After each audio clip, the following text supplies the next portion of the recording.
कलेश भी हरते हैं, बल भी देते हैं, बुद्धि भी देते हैं, विद्या भी देते हैं। हनुमान जी कौन है? हनुमान जी जो हैं एकादश रुद्रावतारों में से एक है। भगवान शिव का एकादश यानी कि 11वां ये रुद्रावतार है। कि हनुमान जी को चोला महिलाएं नहीं चढ़ाती हैं जी, या उनको छू नहीं सकती हैं पूजा के दौरान। चाहे बात करें महिलाओं की चाहे पुरुषों की, उनको सहजता से सरलता से ही हनुमान जी की पूजा करनी चाहिए। तो सही पूजा की विधि और सही समय क्या होना चाहिए? सुबह के समय ब्रह्म मुहूर्त में हनुमान जी की उपासना करनी चाहिए। भूत पिशाच निकट नहीं आवे, महावीर जब नाम सुनावे। जी, नेगेटिव एनर्जी को किस फॉर्म में देखा जा सकता है? दीन दयाल वृद्धु संभारी हरुनाथम संकटहारी। कि हम ये मानते हैं ना कि हनुमान जी की शक्तियां तो आज भी इस पृथ्वी पर हैं। देखिए, सप्त चिरंजीवियों में हनुमान जी को माना गया है कि अजर हैं, अमर हैं। राम राम कह के सुनाइए, कुछ भी हनुमान जी से काम करवा लीजिए। कि हनुमान जी के अलग अलग स्वरूप भी हैं। क्या ऐसे स्थिति में हनुमान जी के किसी और स्वरूप की पूजा भी की जा सकती है? कुछ लोग उनके पंच स्वरूप की पूजा करते हैं, पंचमुखी हनुमान जी की पूजा अर्चना करते हैं। मांगलिक दोष जो है वो कहीं न कहीं पे हनुमान जी की पूजा से ठीक हो सकता है, क्योंकि मंगल एनर्जी है और ऐसे व्यक्ति जो मांगलिक हैं उनके अंदर इतनी ज्यादा एनर्जी होती है कि वो हर काम को बड़ा जल्दबाजी से कर देते हैं। सरल विधि क्या होनी चाहिए और बहुत सूक्ष्म सा आसान सा मंत्र क्या होना चाहिए जिससे कि हनुमान जी बहुत जल्दी प्रसन्न हो जाए? जब आप अपने घर से निकल रहे हैं, हनुमान जी के सामने श्री राम जय राम जय जय राम। नमस्कार, बहुत स्वागत है आप सभी का TOI मंत्रा में। मैं हूं आपके साथ भावना शर्मा। आज हम उस शक्ति के बारे में बात करने जा रहे हैं जो हमारे जीवन में हमें बल देते हैं, बुद्धि देते हैं, विद्या भी देते हैं। ऐसी शक्ति जिसका कोई पार नहीं है। आज उस शक्ति के बारे में बात करने के लिए हमारे साथ एक बहुत ही खास मेहमान मौजूद हैं। सचिन शिरोमणि जी रहेंगे जो कि ज्योतिषाचार्य हैं। सचिन जी, सबसे पहले तो स्वागत है आपका। जी, बहुत बहुत धन्यवाद आपका भावना जी। जी, थैंक यू। सचिन जी, हम बात कर रहे हैं, अलग अलग चौपाइयों में भी कहा जाता है बल बुद्धि विद्या देहु हरहु कलेश विकार। तो जो कलेश भी हरते हैं, बल भी देते हैं, बुद्धि भी देते हैं, विद्या भी देते हैं, उस अपार शक्ति को समेटे हुए हैं। सबसे पहले मैं आपसे जानना चाहती हूँ कि हनुमान जी कौन है? देखिए भावना जी, समस्त ये जो संसार है, जो समग्र संसार है, ये हनुमान जी के नाम से अछूता नहीं है। सभी घरों में, सभी, मैं तो कहूंगा समस्त संसार में हनुमान जी का नाम जो है बड़े आदर से लिया जाता है।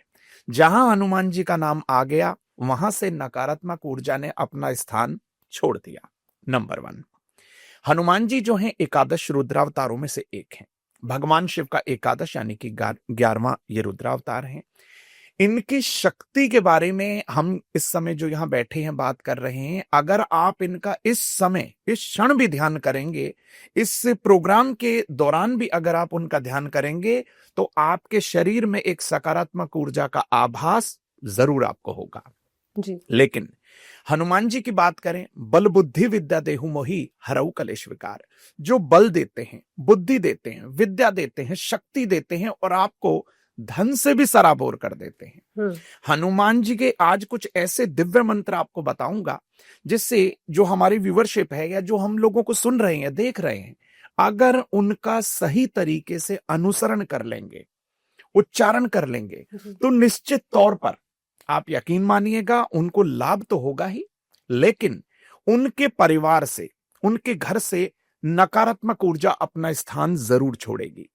बहुत सारे ऐसे मंत्र होते हैं हनुमान जी के जिनका लोग गलत तरीके से उच्चारण करने लगते हैं। उनको ये पता ही नहीं होता है कि किस समय इसको शुरू करें। वैसे तो हनुमान जी की पूजा आप कभी भी कर सकते हो, किसी भी क्षण कर सकते हो, रात में, दिन में, कभी भी।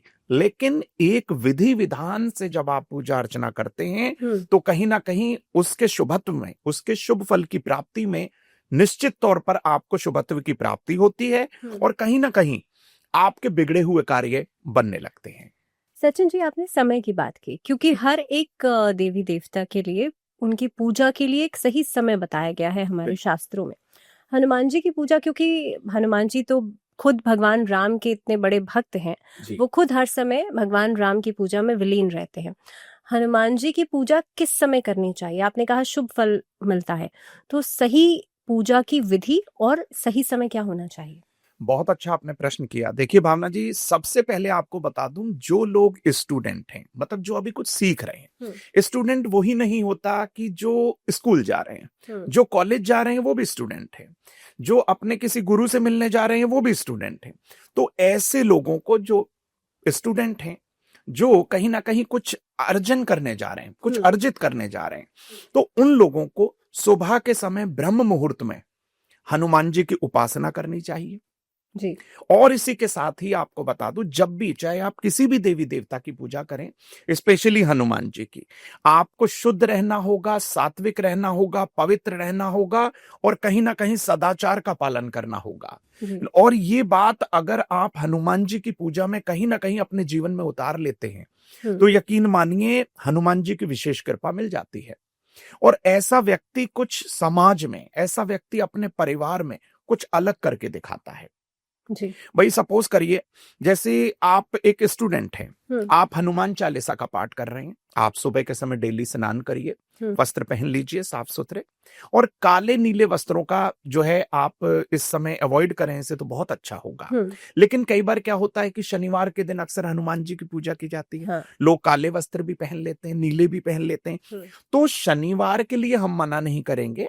शनि जो है खुद जो है हनुमान जी की विशेष उपासना करने वाले लोगों पर प्रसन्न हो जाते हैं। शनि की 7.5 की बात हो, ढैया की बात हो, शनि किसी भी तरीके से आपकी कुंडली के चतुर्थ भाव में बैठे हो या किसी भी तरीके से अशुभ परिणाम आपको लगता है दे रहे हो, हालांकि शनि अशुभ परिणाम नहीं देते हैं। व्यक्ति का जो प्रारब्ध है वही व्यक्ति यहां भोगने आए हैं और उसी के अनुरूप मैं आपको बता दूं, शनि आपको आपका फल देते हैं। अब लोग डर जाते हैं कि भाई शनि अगर खराब हो गए तो हनुमान जी की पूजा कर लो। अरे हनुमान जी की पूजा तो बिना शनि खराब हुए भी आप कर सकते हो। हनुमान जी की पूजा तो आप सूर्य की दशा हो तो भी कर सकते हो। मुझे ये बताइए कि कौन से ग्रह की दशा में हनुमान जी की पूजा नहीं की जाती? सूर्य, चंद्रमा, मंगल, गुरु, बुध, शुक्र, शनि, राहु, केतु, किसी भी तरीके से किसी की भी ग्रह दशा अंतरदशा में आप हनुमान जी की पूजा कर सकते हैं। परिणाम बेहद सुखद होगा। सूर्य को उन्होंने लाल फल समझ के खा लिया, आप भाई सूर्य की दशा है, सूर्य नीच का है, हनुमान जी की पूजा करिए। वो अंजनी पुत्र हैं। आप चंद्रमा की दशा है तो हनुमान जी की पूजा करिए। मंगल साहस एनर्जी का कारक है, तीसरे भाव के कारक है, छठे भाव के कारक है मंगल, फिर आप हनुमान जी की पूजा करिए। बल बुद्धि विद्या देहु, यानी बुद्धि देने वाले हैं, फिर हनुमान जी की पूजा करिए। बृहस्पति ज्ञान के ओत से ओत प्रोत कर देंगे आपको, ठीक है, तो आप फिर बृहस्पति की दशा है, फिर हनुमान जी की पूजा। ऐसे ही शुक्र, आपको ऐश्वर्य चाहिए, धन चाहिए, सुख चाहिए, आप हनुमान जी की पूजा करिए। बात करें शनि की, तो मैंने आपको बता ही दिया कि शनि की 7.5, ढैया, महादशा, अंतरदशा, आप हनुमान जी की शरण में चले जाइए। अपने कर्मों पर ध्यान दीजिएगा, दशा कोई भी हो, महादशा कोई भी हो, सिर्फ आपका आचरण सही है। आप किसी के प्रति अहित नहीं करते हैं, आप किसी से ना बोलें, वो ज्यादा अच्छा। किसी का अहित करने से अच्छा आप किसी से मत बोलिए, किसी के घर मत जाइए, किसी से मतलब वार्तालाप मत करिए, क्योंकि आपको पता है आपका आर्गुमेंट हो जाएगा, उससे मतलब कुछ वाद विवाद हो जाएगा। इससे अच्छा आप चुप रहिए। चुप रहेंगे तो आपका बुद्ध, ऑब्वियस सी बात है कि वो मजबूत होने लगेगा। तो राहु केतु की खैर क्या बात करूं, राहु और केतु तो वैसे भी, राहु जो हैं वो सिंह का पुत्र हैं, और आपको पता ही है जब हनुमान जी जब लंका गए थे तो सिंगिका का क्या हुआ था, छाया ग्रहणी राक्षसी थी वो। तो कहीं ना कहीं केतु क्या है, ध्वजा है। आप हनुमान जी के मंदिर में ध्वजा अर्पित कर दीजिए। तो मुझे ये बताइए, नवग्रह कहां चले गए? सारे के सारे हनुमान जी के सामने नतमस्तक हैं। तो किसी भी ग्रह की दशा हो, अंतरदशा हो, आप हनुमान जी की शरण में रहिए, निश्चित तौर पर लोगों को लाभ भी होगा। और कुछ ऐसे मंत्र भी आगे हम बताएंगे लोगों को, जिससे वो सरल विधि से अपने बच्चों के लिए जाप कर सकते हैं। बच्चा अगर छोटा है तो आप हनुमान जी के मंदिर में कौन से घी का दीपक, मतलब किस तरीके से विधिवत दीपक अर्पित करें, ये भी बहुत अच्छा। क्योंकि सचिन जी, अलग अलग भ्रांतियां भी हैं, जो कि खास तौर पे अगर हम भक्ति की बात ना करके हम अगर सही विधि की बात कर रहे हैं, सही विधि से हनुमान जी की पूजा करने में, क्योंकि कहीं ना कहीं पे इसे इस बात से भी जोड़ा जाता है कि हनुमान जी की पूजा के दौरान आपको ब्रह्मचर्य का पालन करना चाहिए, या किस तरह की विधि अपनानी चाहिए। और खास तौर पर जो फीमेल्स हैं, जो महिलाएं हैं, वो हनुमान जी की पूजा किस विधि से करें। कई बार कहते हैं ना कि हनुमान जी को चोला महिलाएं नहीं चढ़ाती हैं, या उनको छू नहीं सकती हैं पूजा के दौरान, ये क्या है, क्या सही विधि होनी चाहिए? देखिए, सबसे पहले आपको बता दूं भावना जी कि चाहे पुरुष हो चाहे महिला हो, हनुमान जी की पूजा उन्हें शुद्ध, सात्विक और पवित्र होकर ही करनी होगी। रही बात हनुमान जी को चोला अर्पित करने की, तो मैं तो यही कहूंगा कि पुरुष वर्ग भी जहां हनुमान जी के मंदिर जाएं तो ब्राह्मण से या योग्य विद्वान जो उस मंदिर में देखभाल कर रहे हैं उन्हीं के हाथ से चोला अर्पित करवाएं। मैं ऐसा नहीं कहूंगा कि महिलाएं चोला अर्पित ना करें या पुरुष करें, ऐसा नहीं है। भाई पुरुषों को भी तो शुद्ध और पवित्र रहना होगा। ऐसा थोड़ी कि पुरुष है तो हनुमान जी को स्पर्श कर दें। स्पर्श किसी भी विग्रह को मंदिर में जाने के बाद नहीं करना चाहिए। अच्छा। क्योंकि कभी भी आप मंदिर जाएं या किसी बड़े पवित्र स्थल पर जाएं तो आपने देखा होगा कि दूर से ही आप दर्शन करते हैं, क्योंकि हमारा जो शरीर है पंच तत्वों का बना है। अब रही बात कि हम किसी तरीके से अपने मन के अंदर तो शुद्धता पवित्रता बनाए हुए हैं, लेकिन हमारे हो सकता है वस्त्र गंदे हो सकता है हमने किसी ऐसी दूषित चीज को स्पर्श कर लिया हो। तो इसलिए बहुत अच्छा होगा। और हनुमान जी को ये जो है ना, मतलब बहुत साजा गाजा बहुत ज्यादा पसंद नहीं है। हनुमान जी चाहते हैं सहजता, सरलता, शुद्धता, पवित्रता। आप किसी भी हनुमान मंदिर जाइए, ये सभी महिलाओं के लिए भी पुरुषों के लिए भी। आप हनुमान मंदिर पहुंचिए, हनुमान जी को प्रणाम करिए और प्रणाम करने से पहले उन्हें राम राम भी सुना दीजिए, क्योंकि राम के नाम से हनुमान जी प्रसन्न हो जाते हैं। और लास्ट कॉर्नर में या मंदिर के किसी लास्ट जगह जाके आप बैठ जाइए। हनुमान जी को वहां धीरे धीरे मन ही मन बुदबुदाकर राम जी की कोई ऐसा छोटा सा कुछ ऐसी कथा आपको आती हो वो सुना दीजिए। आप श्री हरि का, भागवत का, किसी भी तरीके से जो श्री हरि विष्णु से, जो राम जी से जुड़ा हुआ कोई भी चरित्र आप उन्हें सुनाइए। हनुमान जी प्रसन्न हो जाएंगे।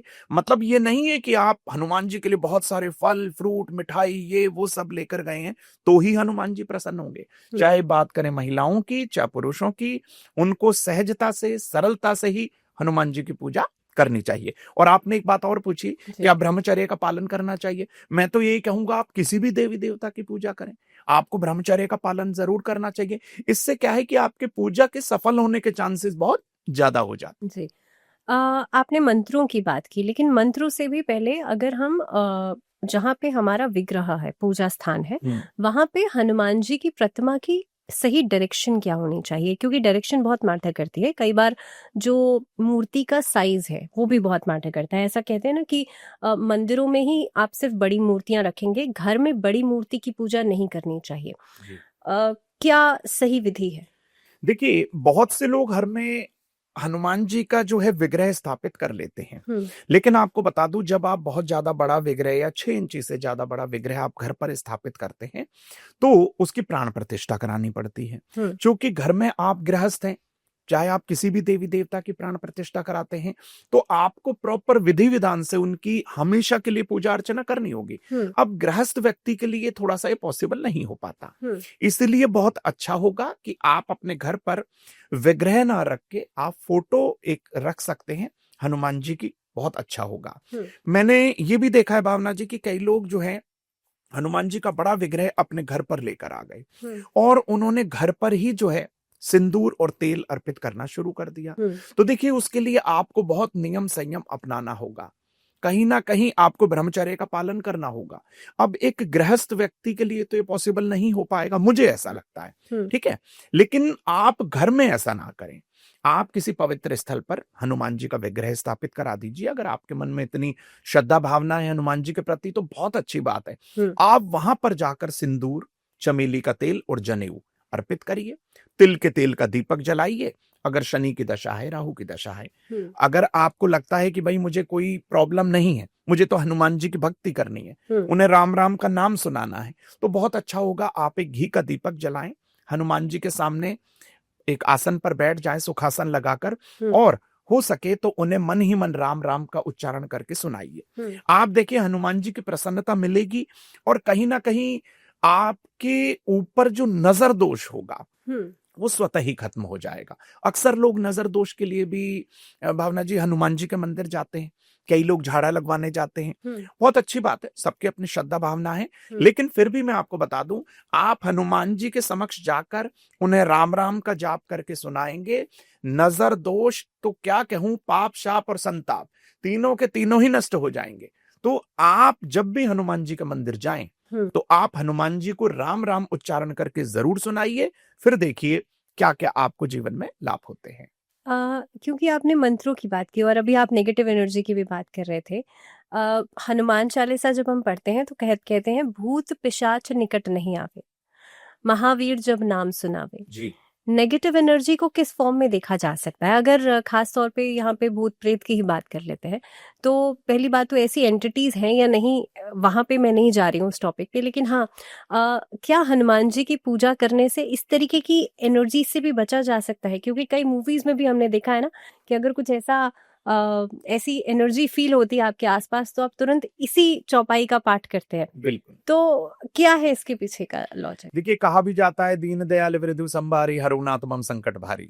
तो देखिए, हनुमान जी की जब आप पूजा अर्चना करेंगे तो मैं ये जरूर कहना चाहूंगा, अगर आप विधिवत शुद्ध होकर पवित्र होकर ब्रह्मचर्य का पालन करके हनुमान जी की पूजा अर्चना करें, आप किसी भी स्थान में रहते हो, कैसे भी वास्तु दोष वाले मकान में रहते हो, हनुमान जी की कृपा आप पर जरूर होगी।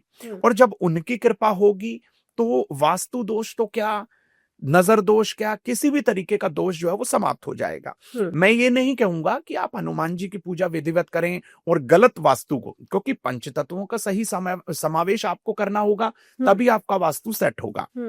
रही बात भूत प्रेत की, तो कई लोग इस चीज को मानते हैं। कई लोग कहते हैं कि भाई भूत प्रेत हैं, उस चालीसा में भी, हनुमान चालीसा में लिखा है कि भूत पिशाच निकट नहीं आवे, महावीर जब नाम सुनावे। तो यहां भूत पिशाच निकट नहीं आवे का अर्थ क्या है कि आप जो ये काम क्रोध लोभ मोह और अहंकार है, ये जितनी भी त्रुटियां हैं, जितने भी ये एक तरह से दोष हैं, उन्हीं का एक बड़ा रूप होकर कहीं ना कहीं आपके साथ जुड़ जाता है और कहीं ना कहीं आप परेशान होने लगते हैं। नजर दोष बहुत जल्दी लग जाता है लोगों को। तो कहीं ना कहीं नजर दोष क्यों हुआ? अगर आपकी ऑरा कमजोर है, नजर दोष हो गया। तो भाई ये पूजा अर्चना आपको हर तरीके से मैं तो कह रहा हूं हर तरीके के दोष से आपको बाहर निकाल सकती है। रही बात पूजा अर्चना की, तो आप ब्रह्म मुहूर्त में पूजा अर्चना कर सकते हैं। वैसे हनुमान जी की पूजा कभी भी की जा सकती है। अगर आप सायं काल में, मैं आपको बताऊं, अगर आप प्रदोष काल में हनुमान जी के मंदिर में तिल के तेल का, घी का, किसी भी तरीके का दिया अर्पित करते हैं, दीप प्रज्वलन करते हैं, तो यकीन मानिए आपकी ऑरा में आपको खुद महसूस होगा कि भाई मैं कहीं ना कहीं एक सकारात्मक ऊर्जा ग्रहण करने लगा हूं या लगी हूं, या फिर मेरे अंदर से कुछ जो विकार हैं, ठीक है, वो धीरे धीरे खत्म हो रहे हैं। आप ऐसा कुछ दिन करके देखिए। कुछ लोग इसको 27 दिन करते हैं, कुछ लोग इसको 40 दिन करते हैं, लेकिन विधिवत, मैं फिर से कहूंगा, आपको सही रहना होगा, अपने रास्ते पर रहना होगा। गलत चीजें, गलत विचार मन में मत लाइए। हनुमान जी के प्रति अपनी श्रद्धा भावना रखिए। कोई भी विकार, किसी भी तरीके का दोष आपको परेशान बिल्कुल नहीं करेगा। सचिन जी, हम यहाँ पे क्योंकि हनुमान जी की शक्तियों की बात करते हैं, हनुमान जी को अगर हम अलग अलग तरह से देखते हैं तो 7 समुंदर पार कर लिया था, उस तरह की शक्तियां आज के तारीख में तो जाहिर सी बात है किसी भी व्यक्ति में होना थोड़ा सा नामुमकिन लगता है। लेकिन खास तौर पे हम जब उस एनर्जी को अटेन करने की बात करते हैं कि हम हनुमान जी से क्या मांग रहे हैं, उस भक्ति को कैसे एक्सप्लेन किया जा सकता है? जब आप पूजा की विधि में मान लीजिए एक कनेक्शन जब जोड़ने की बात करते हैं, क्योंकि हम ये मानते हैं ना कि हनुमान जी की शक्तियां तो आज भी इस पृथ्वी पर है, बिल्कुल। तो वो जो हाईएस्ट फॉर्म ऑफ एनर्जी है वो कैसे अचीव किया जाए? देखिए, सप्त चिरंजीवियों में हनुमान जी को माना गया है कि अजर हैं, अमर हैं। ये आप भी जानते हैं, समस्त संसार, समग्र संसार ये जानता है। कई लोग अपनी विदेश यात्रा को लेकर बहुत ज्यादा परेशान हो जाते हैं। जैसा कि आपने बात कही कि हनुमान जी 7 समुद्र पार कर गए, आपको भी 7 समुद्र पार करके जाना, लेकिन आप हनुमान जी की तरह तो जा नहीं सकते, ठीक है। तो अब क्या है कि आप बाई फ्लाइट जाएंगे तो बहुत अच्छा होगा। आप हृदय से, प्रेम पूर्वक, श्रद्धा से आप हनुमान जी से प्रार्थना करिए। हनुमान जी जितना दयालु, कृपालु इस सृष्टि में कोई नहीं है। करना क्या है, कुछ आपको पैसे नहीं खर्चने होंगे भावना जी। अच्छा। या जो लोग हमें देख रहे हैं, सुन रहे हैं, कोई पैसे नहीं खर्चने होने। विदाउट पैसे खर्चे हुए, मतलब किसी भी तरीके से पैसे नहीं खर्चने हैं, बहुत ज्यादा बड़े लंबे चौड़े अनुष्ठान नहीं करने हैं। सिर्फ हनुमान जी को, फिर मैं कहूंगा, राम राम कह के सुनाइए। कुछ भी हनुमान जी से काम करवा लीजिए। अब आपकी विदेश यात्रा में आपको प्रॉब्लम आ रही है, आप हनुमान जी का उड़ते हुए कोई चित्र अपने घर की पूर्व दिशा या जो है पश्चिम दिशा में लगा दीजिए, ठीक है, और आप हनुमान चालीसा का पाठ करिए। लेकिन आपके मन में किसी भी तरीके का संशय नहीं होना चाहिए।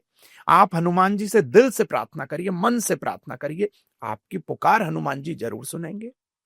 अगर आपके घर में पारिवारिक कलह कलेश है, आपको लगता है कि भाई बहुत सारी मतलब टेंशन है लाइफ में, जीवन में परेशानियां बहुत ज्यादा हैं, आप हनुमान जी के सामने घी का दीपक जलाइए, उन्हें हो सके तो मीठा पान अर्पित कर दीजिए, उन्हें बेहद प्रिय है, मीठे पान का बीड़ा आप उन्हें दीजिए। और उसी के साथ ही फिर से मैं कहूंगा आप हनुमानाष्टक का पाठ करना शुरू कर सकते हैं। अच्छा। हनुमानाष्टक का पाठ करिए, आपके पारिवारिक कलह कलेश खत्म हो जाएंगे। सचिन जी, कई बार कोर्ट कचहरी के मामले घर में हो जाते हैं और खास तौर पे अगर किसी की गलती नहीं भी है तो भी मुकदमेबाजी हो जाती है। ऐसे में हनुमान जी की पूजा बहुत ज्यादा लाभदायक बताई गई है, विधि क्या होनी चाहिए?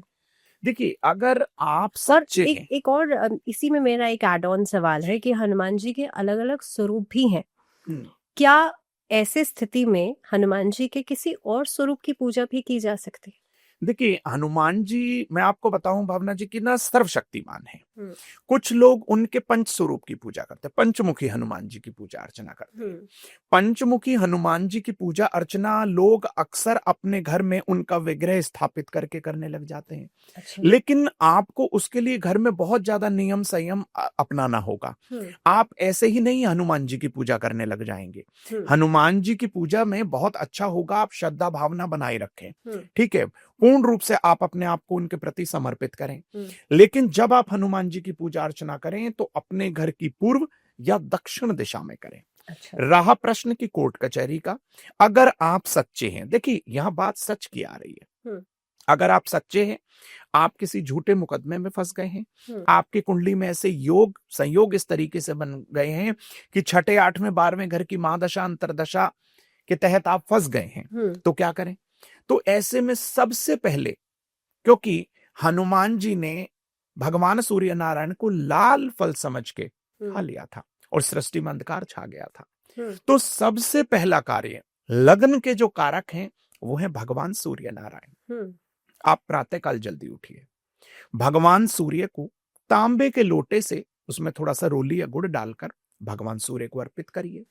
भगवान सूर्य की परिक्रमा करिए 3, और उसके बाद जैसे ही आपका ये कार्यक्रम या जो ये आप प्रक्रिया कह रहे हो, हम जो आपको बता रहे हैं, ये पूरी होती है, सबसे पहले आप अपनी माता पिता के चरण स्पर्श करिए। देखिए, ये भी हम इस विषय पर भी फिर आगे किसी प्रोग्राम में जरूर बात करेंगे। लोगों को ये बहुत आसान लगता है कि भाई माता पिता के चरण स्पर्श करने से होगा क्या। मैं कह रहा हूं माता पिता के चरण स्पर्श करिए, जीवन में आपको कभी किसी के आगे झुकने की जरूरत नहीं पड़ेगी। माता आपकी चंद्रमा है, सूर्य जो है वो पिता है। अगर जिसके आधार पर आपकी संपूर्ण कुंडली का निर्माण होता है, चंद्रमा के आधार पर, वो चंद्रमा आपके घर में है और उसी को आप नहीं पूछते हैं, उसी के लिए आप अपने आप को समर्पित नहीं कर रहे हैं और चले गए हनुमान जी मंदिर, दुर्गा मंदिर और पता नहीं कहां कहां लोग चले जाते हैं। ऐसा नहीं है। सबसे पहले आपके माता पिता घर में खुश होने चाहिए, उसके बाद आप किसी भी देवी देवता को पूजिए, निश्चित तौर पर आपको लाभ मिलेगा। बात हमारी कहीं से कहीं जा रही है भावना जी, लेकिन मैं आपको बता दूं, कोर्ट कचहरी के मामले में अगर आप किसी भी तरीके से फंस गए तो भगवान सूर्य को जल तो आप अर्पित करेंगे ही। आप हनुमान जी को शनिवार के दिन, क्योंकि देखिए शनिवार के दिन अगर आप किसी भी तरीके से हनुमान जी को सिंदूर, जनेऊ और हो सके तो आप चमेली का तेल अर्पित करिए। ऐसा करने से कुंडली का शनि राहु केतु शांत हो जाएगा। हनुमान चालीसा का पाठ कर लीजिए, हनुमान अष्टक का पाठ कर लीजिए, बजरंग बाण का पाठ कर लीजिए, लेकिन घी का चौमुखा दीपक जरूर जलाइए। और जब भी आपको लगे कि आप किसी गलत एनर्जी के चक्कर में फंस गए हैं, आप आसन पर बैठिए, हनुमान जी के समक्ष अपने राइट हैंड में, दाएं हाथ में जल लीजिए और हनुमान जी से प्रार्थना करते हुए उस जल को उनके आपकी दाईं और उनकी बाईं ओर आप गिरा दीजिए और वहीं पर बैठकर शांत मन से, हृदय से हनुमान जी से प्रार्थना करिए कि भाई मैं इस चक्कर में फंस गया हूं और इस तरीके से ये बात है। बिल्कुल मित्र की तरह, सखा की तरह आप उनसे प्रेम पूर्वक जो है प्रार्थना करिए। राम जी का नाम उन्हें सुनाइए। फिर देखिए हर नकारात्मक ऊर्जा से आपका बचाव भी होगा और निश्चित तौर पर आप कोर्ट कचहरी के मामले से बाहर भी आएंगे। तो सचिन जी, हम यहाँ पे आपने ग्रहों की बात भी की। कई बार कुंडली में मांगलिक दोष बनता है जी और उसके लिए भी कई सारे विधि विधान बताए जाते हैं, या कई बार इस बात को लेकर के भी भ्रांतियां होती हैं कि मांगलिक दोष है तो शादी होगी नहीं होगी, देर से होगी। क्या ये लॉजिक है? क्या वाकई में मांगलिक दोष जो है वो कहीं ना कहीं पे हनुमान जी की पूजा से ठीक हो सकता है? देखिए हनुमान जी जो है ना वो एकादश रुद्र अवतार हैं। वो सर्व समर्थ हैं, कुछ भी कर सकते हैं। विवाह तो खैर मैं आप क्या, विवाह उनके लिए क्या है, कुछ भी नहीं है। लेकिन सबसे पहले बात करें कुंडली के मांगलिक दोष की और विवाह की, तो लग्न कुंडली के लग्न, चतुर्थ, सप्तम, अष्टम और द्वादश, ठीक है। तो ये लग्न, चतुर्थ, सप्तम, अष्टम और द्वादश भाव में अगर मंगल है तो व्यक्ति मांगलिक कहलाता है। कभी कभी लोग सेकंड हाउस में बैठे हुए मंगल को भी मांगलिक कंसीडर कर देते हैं क्योंकि वो कुटुंब का है, धन का है, तो इसलिए वहां पर भी ये लोग मान लेते हैं। लेकिन मैं आपको बता दूं, जो लोग मांगलिक हैं वो अपने आप को मांगलिक ही ना समझें। मुझे तो ऐसा लगता है कि उन पर मंगल देवता की या हनुमान जी की विशेष कृपा होती है, क्योंकि ऐसे लोग जो मांगलिक होते हैं उनमें एक अलग सी एनर्जी होती है। क्योंकि देखिए अगर आप किसी चीज को ना भावना जी नकारात्मक तरीके से सोचेंगे तो कहीं ना कहीं नेगेटिविटी नजर आएगी। अगर उसी चीज को हम सकारात्मक तरीके से सोचें तो हमें उसमें पॉजिटिविटी ढूंढने में देर नहीं लगेगी। लग्न, चतुर्थ, सप्तम, अष्टम और द्वादश, इन भावों में बैठे हुए मंगल से लोग अक्सर घबरा जाते हैं। मुझे लगता है कि ये डिपेंड करता है आपके और ग्रहों पर भी।